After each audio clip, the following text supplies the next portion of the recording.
سے پہلی وجہ شیطان، ان الشیطان لکم عدو فاتخذوہ عدوا، اللہ نے فرمایا شیطان تمہارا دشمن ہے، تم اس کو اپنا دشمن ہی بنائے رکھو۔ انما یدعو حزبہ لیکون من اصحاب السعیر، وہ اپنے لشکر کو پکارتا ہے، دعوت دیتا ہے، اس لیے کیوں دعوت دیتا ہے؟ تاکہ وہ بھی اس کے ساتھ جہنمی بن جائیں۔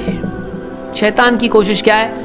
میں تو برباد ہو گیا ہوں، میرے بارے میں تو فیصلہ جہنم کا ہے، اب اللہ کے جتنے بندے ہو سکتے ہیں میں سب کو جہنم میں لے کے جاؤں گا، ان کو میں وہ کرواؤں گا جو نہیں کرنا ہے، اور جو کرنا ہے وہ نہیں کرنے دوں گا۔ تو شیطان انسان کو بھلانے کے ذریعے سے یا وسوسوں کے ذریعے سے نیکیوں سے روک دیتا ہے۔ چاہتا ہے شیطان کہ انسان کی دشمنی نبھائے۔ آدم علیہ السلام کے سلسلے میں جو معاملہ ہوا تھا وہ بدلہ انسان آدم علیہ السلام کی اولاد سے شیطان لینا چاہتا ہے،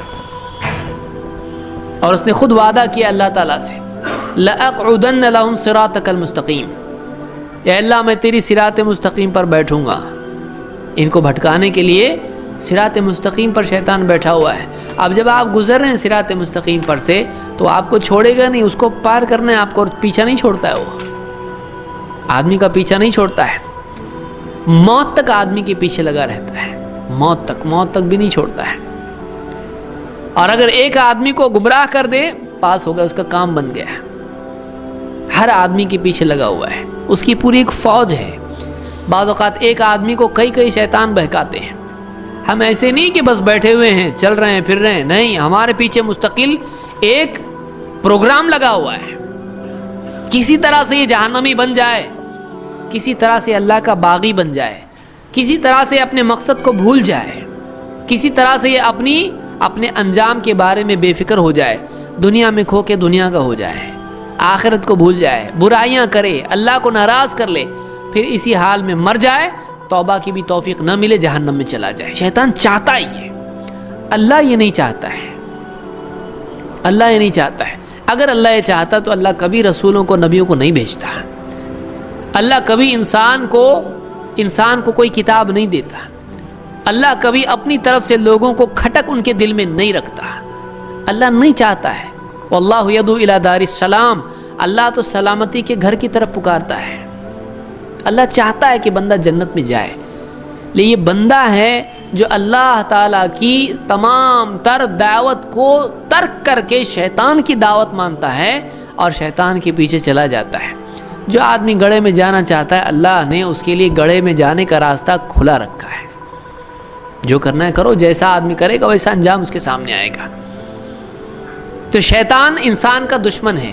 اللہ کے نبی صلی اللہ علیہ وسلم فرماتے ہیں، یعقد الشیطان علی قافیۃ رأس احدکم اذا هو نام 3 عقد، جب آدمی سو جاتا ہے تو شیطان اس کے سر میں، اس کی گدی جس کو کہتے ہیں، اس پر 3 گرہیں لگاتا ہے، نوٹس، گانٹھ لگاتا ہے 3۔ یضرب کل عقدۃ علیک لیل طویل فارقد، ہر گرہ پر کیا پھونک مارتا ہے، کیا کہتا ہے؟ ارے بڑی لمبی رات ہے، سوتا رہے، علیک لیل طویل، ارے لمبی رات ہے، ابھی سویا رہے، ابھی اتنا جلدی کیا ہے؟ علیک لیل طویل فارقد، سوتا رہے۔ امت کا کتنا بڑا طبقہ ہے جو اس شیطان کے اس حکم کو مانتا ہے، فارقد، سوتا رہے۔ الصلاۃ خیر من النوم، ٹھیک ہے، مؤذن صاحب کے لیے، یہ امام صاحب کے لیے ہے، ہماری طرف سے وہ کیا ہے، نمائندہ ہے، پڑھ رہے ہیں۔ آپ دیکھیے جمعہ کو مسجد میں جگہ نہیں، اور فجر کی، جمعہ ہی کی فجر کو دیکھ لیں، باقی بھی چھوڑ دیں آپ، کیا ہے؟ عید کی نماز کے لیے ایک جماعت نہیں، 2 جماعت عیدگاہ میں۔ یہ پبلک آئی کہاں سے؟ سفر کر کے آئی ہے، کسی دوسرے ملک کے لوگ ہیں، کون ہیں؟ اسی بستی کے لوگ ہیں۔ لیکن عید کی فجر میں آپ دیکھیں، مؤذن صاحب ہیں ٹوٹے پھوٹے، امام صاحب ہیں بیچارے تھکے ہارے، اور 2-4 بیچارے وہ لوگ ہیں کہ جو واقعی ان کو نیند نہیں آتی ہے، واقعی ان کو اللہ کی عبادت کا احساس ہے۔ گنتی کے لوگ ہوتے، ایک سب بھی ٹھیک سے بھرتی نہیں ہے، کہاں، کیوں ایسا؟ علیک لیل طویل، یہ شیطانی حکم کو لوگ مان لیتے ہیں. فرقد کتنے لوگوں کی آنکھ کھلتی ہے لیکن پھر بھی دیکھیں گے، سوچیں گے، سو جاتا ہے آدمی.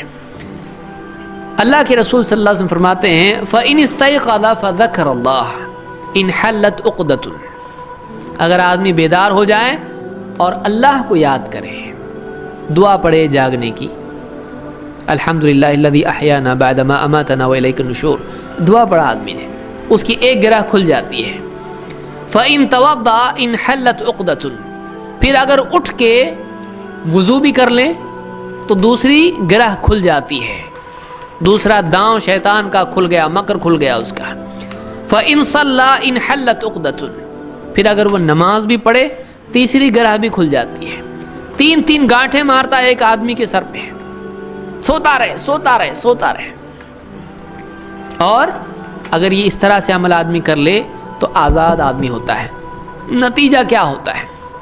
آپ فرماتے ہیں اگر آدمی تین چیزیں کر لے، تینوں گرہیں کھل جائے، نماز پڑھ لے، آپ فرماتے ہیں فَأَصْبَحَ نَشِيطًا طَيِّبَ النَّفْسِ، آدمی اگر اٹھ کے نماز پڑھ لے تو وہ صبح اس حال میں کرتا ہے کہ وہ نشیط طیب النفس ہوتا ہے، ایک دم خوش مزاج اور فریش ہوتا ہے.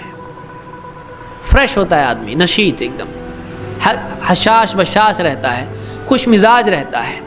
اور وَإِلَّا أَصْبَحَ خَبِيثَ النَّفْسِ كَسْلَانٌ، اور اگر سوتا رہے پر تعمیل اس کی ہو، اگر سوتا رہے تو آپ فرماتے ہیں کہ یہ خبیث النفس ایک دم بد مزاج اور سست مزاج دن بھر رہتا ہے، دن بھر اس پر سستی ہوتی ہے. کیوں؟ فجر کی نماز ضائع کر دیا اس نے، تہجد تو بہت دور کی بات ہے، فجر ہی ضائع کر دیا اس نے. خبیث النفس، پورا دن ایک دم آدمی سست اور موڈ ایک دم خراب اور ایک دم مزاج میں کمی کھویا پن اس کے اندر ہوتا ہے. یہ کب ہوتا ہے؟ جب آدمی شیطان کی بات مانتا ہے. شیطان ایک بہت بڑا سبب ہے بے عملی کا، آدمی کو روکتا ہے عمل سے. یہ حدیث بخاری مسلم دونوں